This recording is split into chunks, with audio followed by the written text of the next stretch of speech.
unfortunately, we've got. I hate to be between you and me. I hate to be really blunt, but we've Sure. got ownership who will implement something like a penalty, and then Not when there's some cleaning, retract it and step back. Conflict avoidance is his number one priority. Say that again. Conflict avoidance. Okay. Great. That's his number one priority. So, hey, do this again. We're going to dock 10%.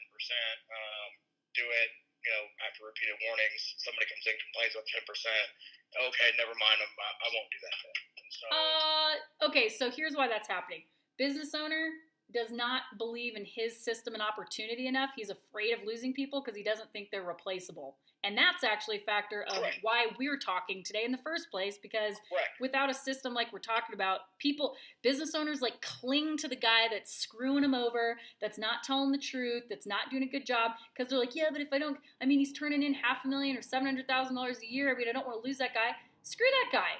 You can get another one, but not the way you're doing it right now. So hopefully that's something that will change, and maybe you guys have to step up and do that. No, and we are. We're doing some things within management where we put a little more distance between the owner and some of the reps, and then do some things on our own. Where that's one of the reasons I'm looking at scaling a little bit more with sales reps and with training, so that there is more a leverage of people weed themselves out, and hey, this is the way we're doing it. And if you don't like it, it's not a loss to the company.